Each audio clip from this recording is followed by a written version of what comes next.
Набирает обороты скандал с замалчиванием нападения на семью российских туристов в Абхазии. 13 марта в 16 часов дня в Гагре, в непосредственной близости к абхазо-российской границе, было совершено нападение на семейную пару из России, сообщили источники издания Ая-Шара.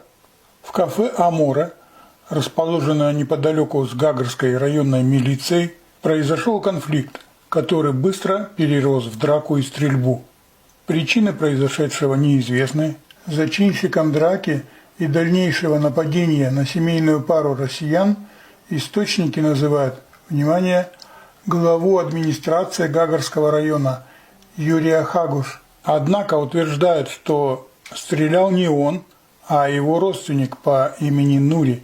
Случай, согласитесь, сам по себе дикий, хотя и не редкий, к сожалению. Но дальше больше. Оказывается, истекающий кровью раненый в ногу россиянин длительное время лежал без помощи. В это время напавшие разбирались с его женой. Позже раненого мужчину все-таки увезли в больницу, где ему была оказана экстренная помощь. Ая-Шара запросила информацию в Минздраве и МВД Абхазии. Пару дней после этого не было никаких сведений о пострадавших россиянах. Вечером 15 марта абхазские СМИ прорвало наконец. После того, как журналистка телеграм-канала Ая-Шара разместила вот это видео. Константин Белозеров был доставлен в 4-ю городскую больницу города Сочи вчера. Ему была проведена операция. Состояние его врачи оценивают как очень тяжелое. Если говорить простыми словами, то сейчас речь идет о том, выживет ли он вообще, потому что у него крайне большая кровопотеря и очень серьезные повреждения. Врачи Сочинской городской больницы после операции не дают никаких прогнозов. Они говорят, что сейчас нужно только молиться о том, чтобы он выжил, и далее, если все получится, то будет долгая, длительная реабилитация. За все это время, с 13 марта, то есть за несколько дней, ни Минздрав Абхазии, ни МВД Абхазии не сделали ни одного заявления по факту случившегося.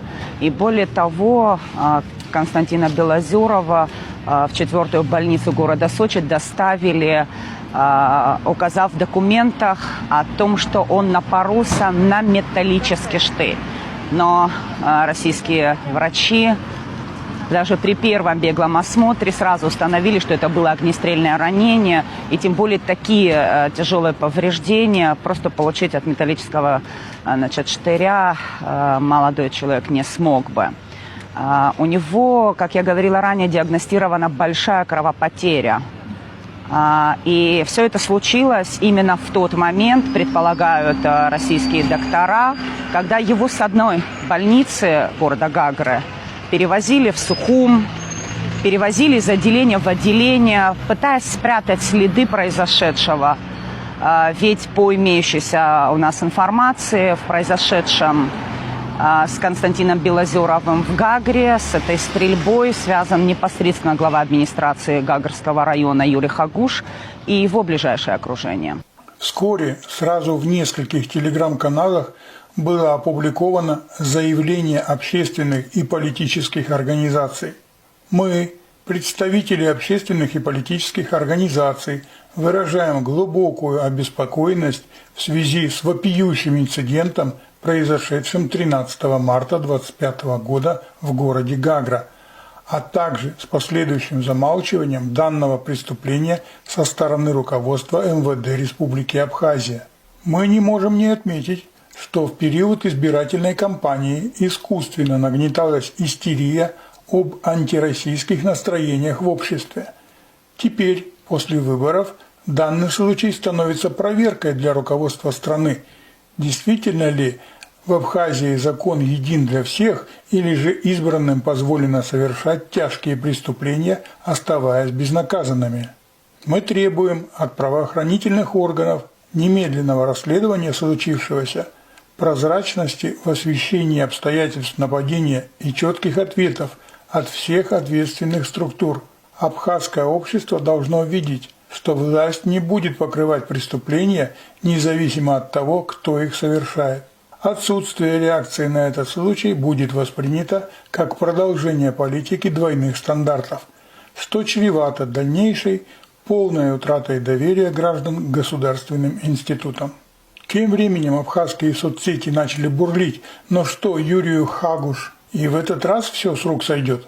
И я вспомнил, что только за пару предвыборных месяцев действительно эта фамилия всплывала неоднократно. Посмотрите, вот этих людей Хагуш вызывал лично на разговор, после чего их избивали, да еще и их родственников потом запугивали.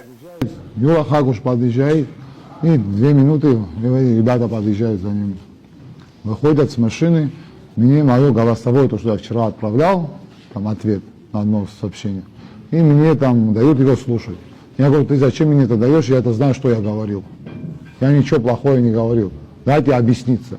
И люди не стали вообще слушать, и начали, пошла рукоприкладство. Сегодня я, мои друзья и братья поддерживают в сторону от Гура Арзенба. После этого со мной хотели поговорить Юра Хагуш и его братья. Когда я приехал на разговор, меня посадили в машину, спросили, агитировал ли я за Гура Арзенба. После того, как я ответил «да», меня ударили. Юра Хагуш позвал меня с машины, говорит, все нормально, но остался недовольным своим выбором. Сейчас у меня хорошо, у меня все нормально, я нахожусь со своими друзьями.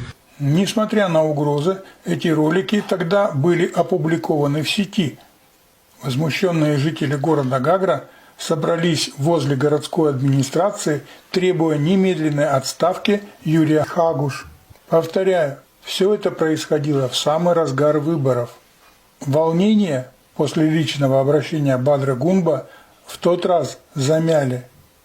Бадра Гунба обещал разобраться в ситуации в кратчайшие сроки. И вот, как говорится, не прошло и полмесяца. Новая ситуация. Что ж, мяч на стороне новой администрации Абхазии. Все ждут, каким будет ответ.